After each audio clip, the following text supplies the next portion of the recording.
Welcome to the Fashion Insiders podcast. This is your source for straight-talking, no-fluff fashion business conversations that add real value to the way passionate fashion entrepreneurs live, work, and thrive. Having the courage to start your own fashion brand and business, design, develop, and manufacture your products can be a tough and lonely process. It may not be easy, but it can be simple. I'm your host, Deci, and I'm here to show you how to optimize your performance as a fashion entrepreneur and brand owner so that you can launch and grow a fashion business that is profit-rich, efficient, and can scale online and offline. And when done right, it allows you to generate a real tangible wealth for yourself and others. Let's go. Hey everyone, welcome back to the Fashion Insiders & Co podcast. And thank you for joining me on this new episode, episode 65.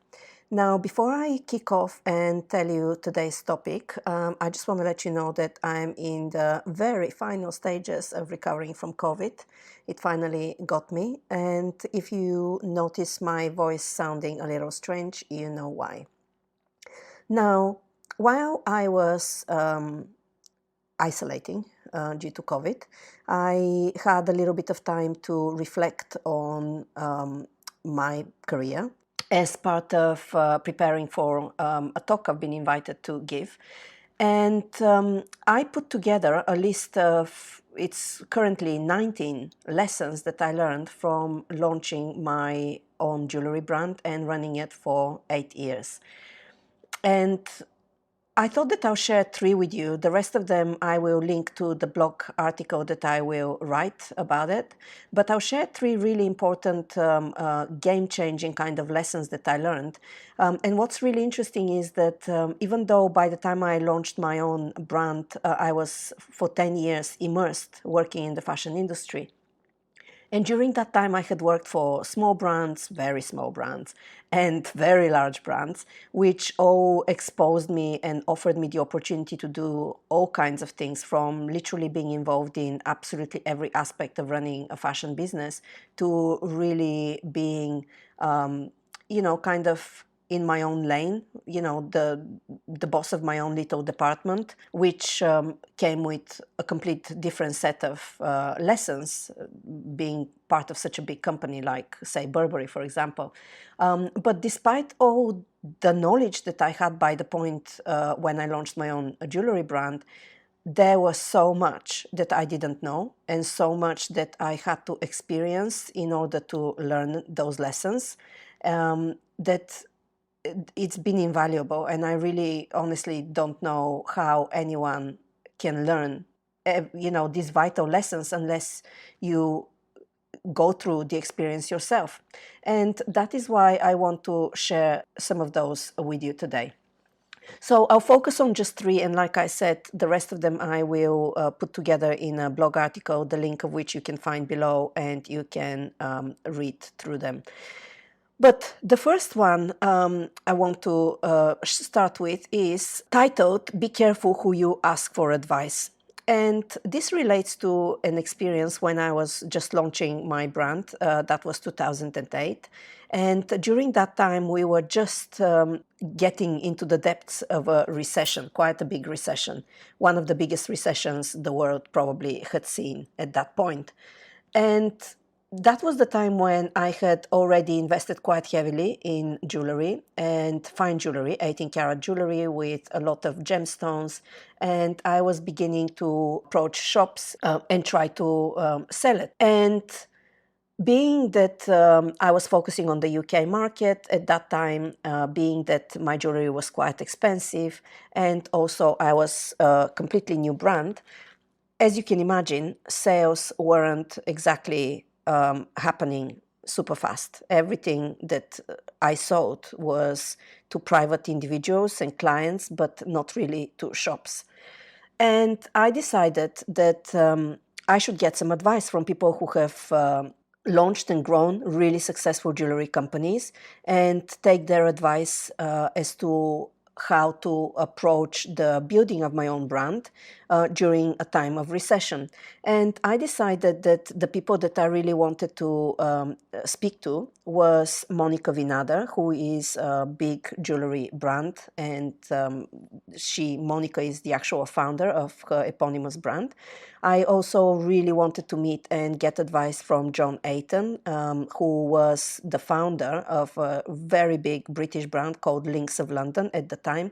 And I believe in 2008, he had just sold it very successfully. And I started asking around people that I knew, anyone that could potentially introduce me and get me, 10 minutes with these two people. And I had met Monica many years ago when I was working for one brand, when she was just starting her jewelry brand, and it was completely different. She was doing completely different jewelry, and she was really hustling at the beginning. So I kind of had vague knowledge of her at the time, and I knew that I can get in touch with her. And I found people who kindly introduced me and got me some time with John Ayton. And both these people that I met, who I admired and greatly still to this day respect, had very interesting point of view and advice to give me. But essentially, they both steered me away in their advice, away from doing expensive jewelry, fine jewelry, as what I was doing, and encouraged me to go into lower price points because it was easier to sell. And without really thinking much about it, I then followed blindly their advice, and I developed some silver collections. And when it came time to then sell those collections, I then didn't sell them, which leads me to my second lesson, which was that you have to love what you do. Because if you don't love it, the product that you've created, and, the aspects of the business that you're running, then you are just not going to apply yourself, and you're not going to do what's needed in order to get the results that you want. So in my case, I have never been a fan of white metals. I have never been a fan of silver jewelry. And going into and developing collections in silver, though they were quite nice, I was not passionate about them. And they were quite different from everything else that I had in my range. And when it came to selling them, when I went to trade shows and when I went and showed them to to retail buyers, etc., I always focused on the gold. I was always selling the gold collections and not the silver. And I distinctly remember being at one trade show when a shop in Scotland took an interest in the silver range and placed an order.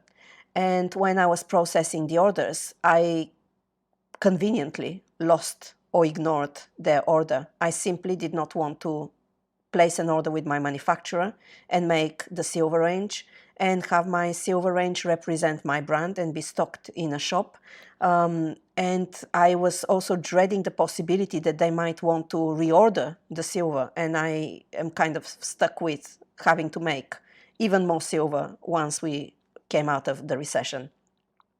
So that was a really interesting lesson, because even though I kept holding on to the silver because I was following the advice I was given, it took me a long time to realize that this was, it maybe was the right advice, but it was the wrong advice for me, for how I wanted, what I wanted my brand to be, what I enjoyed designing and making, what I was passionate about, where I saw my brand sitting on the market, in the jewelry market. It was totally the wrong advice for me as a creator and for the brand that I was envisaging in building. It was a good, sound advice, but I just didn't realize that just by admiring some people and what they do and the business acumen that they have and success that they have achieved, that was success they achieved for very different companies than what I wanted my brand to be. So I was basically at fault, and I wasn't smart enough to realize that at the time. So that was an interesting lesson, and luckily for me, and luckily for anyone doing jewelry, is that any stock that you don't sell, you can melt it.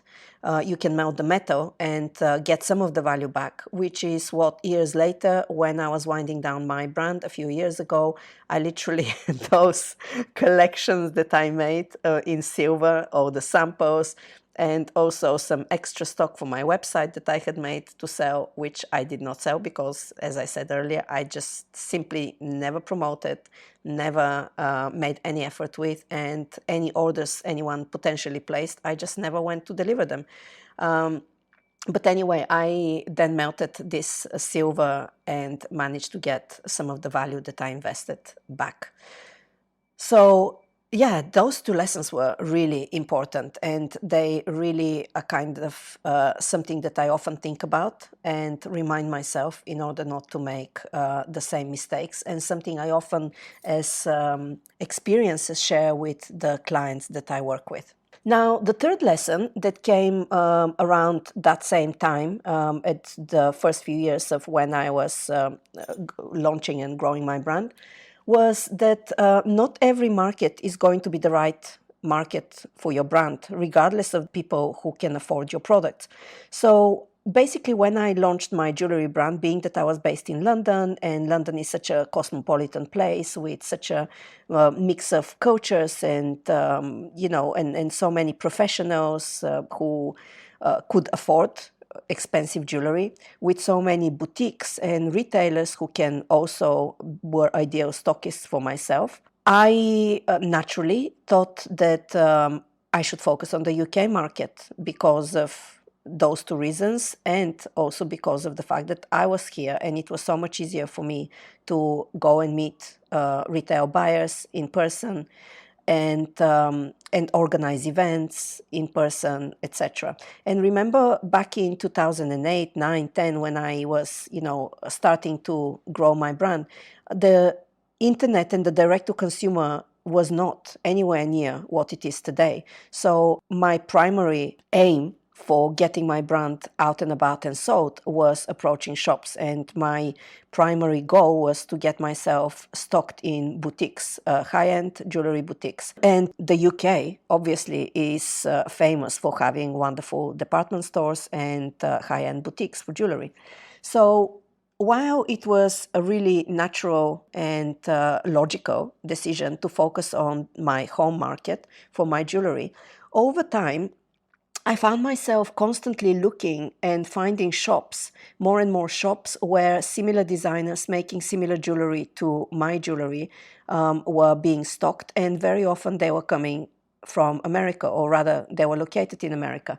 And when I looked at some of the big brands that were similar to the kind of jewelry that I was making, that were stocked in the UK shops I was approaching, very often, again, they were international with big presence in the American market. And then they were promoted here as these American jewelry designer stars who were introduced as an exclusive to the UK market. And when I looked at the majority of the British, UK jewelry brands, they were very different in terms of design aesthetic and materials, I suppose, from what I was doing. There was a lot of the designers at the time creating at the same time as me were focusing on silver collections, they were focusing on white metals, they were focusing on more diamond-based jewelry that were more classical and timeless sort of style pieces, whereas my jewelry was quite big and bold, with a lot of Byzantine and ethnic influences, with carved emeralds and rubies, and a lot of texture that was very organic and very sometimes coincidental, because what made my jewelry interesting actually was coincidental. It was the result of something going wrong, which was wonderful.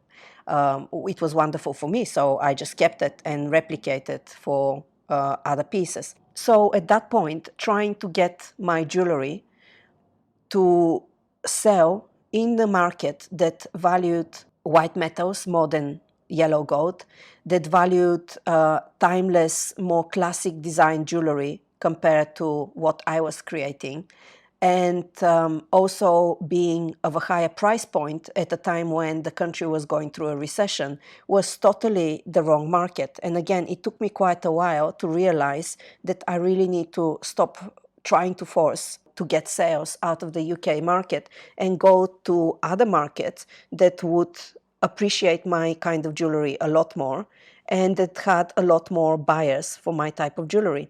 And namely, that was the US market, especially because at the time, back in 2008, 9, 10, those years, a lot of the jewelry designers in America, though they had websites, they weren't transactional because they did not want to compete with their wholesalers. So they were really, their main route to market was retailing to boutiques and department stores in America at wholesale prices. And that's why there was such a buoyant market in the US at the time, with so many boutiques, so many opportunities, way more than what there was in the UK and probably even Europe put together. So going after the American market was probably the right thing for me to do, which is something that it took me quite a long time to realize. And that was a big lesson. I should have gone after the US market much sooner than when I did. So the reason I've picked out of the 19 lessons that I've listed, the reason I picked those 3 lessons to share on today's podcast is because I feel that currently we are going through a little bit of a tough economic time worldwide, but especially in this country, especially in the UK and especially in Europe. I say the UK because we are affected by Brexit, as well as then the effects of the pandemic and now the whole war thing that in Ukraine that is affecting the whole of Europe. The rising costs of living are really hitting the UK. And I see a lot of the brands that I work with struggling with the UK market, struggling to make sales consistently. It's a really, really hard slog at the moment to get people to spend on brands and products that are really well made, that are not discounted. And any sales that those brands that I speak to and I work with make very often are coming internationally, and very many of them are currently doing really well again in the US market. And I was recently talking to someone who very soon will guest the podcast, who is does a similar job as me, but in America.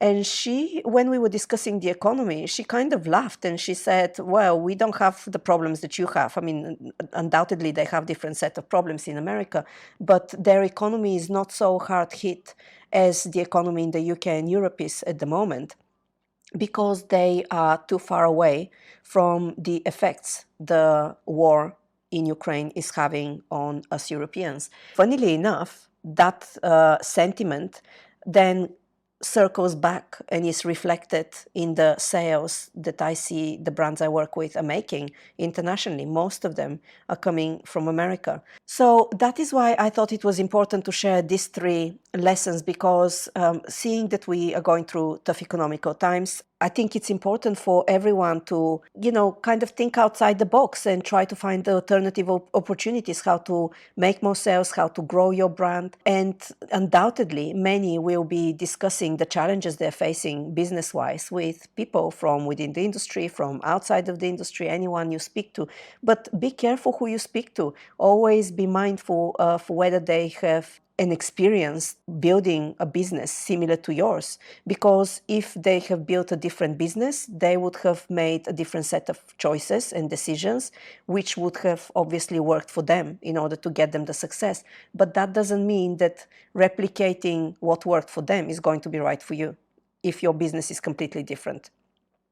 And again, if you make the wrong decisions and you go down the wrong path with your brand, particularly if you're a creative who is passionate about designing and creating new products, if you end up creating something for the sake of making more sales and it being more commercial, then chances are you are not going to be proud of that product. Chances are you will not feel comfortable being seen to represent and back that product. And if you don't sell it and whoever is selling it doesn't feel that passion that you have for the product, then you're not going to sell it.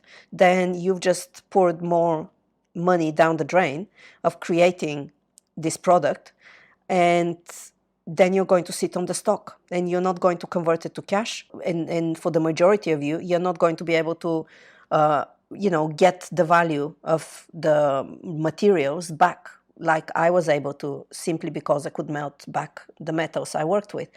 So be very careful that the decisions you take at a time when there's financial pressure, when there's economical pressure on your business and on yourself, be careful that the decisions you make as a result of the advice you solicit and take do not lead you down a path that is going to kill your passion and creativity. Because when times are tough, I think having that continued passion for your product and for your business is what sustains us and pushes us on to keep on putting one foot in front of the other and keep the business going until better times come.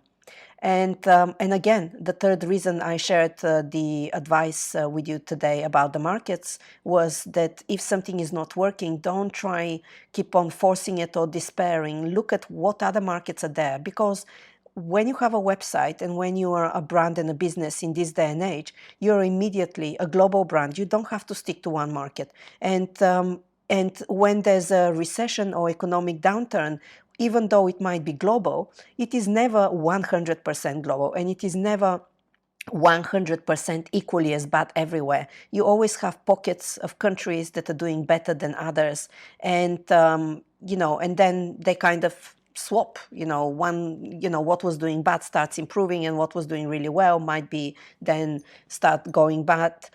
Economical downturn is cyclical, and though it affects more or less everyone, it affects them at different times. And as a business, it's really important to be agile and to recognize that if your country and your home turf and your home market, for example, is not doing so well, move internationally, go somewhere else, follow where your customers are, find new customers in new markets, develop new markets.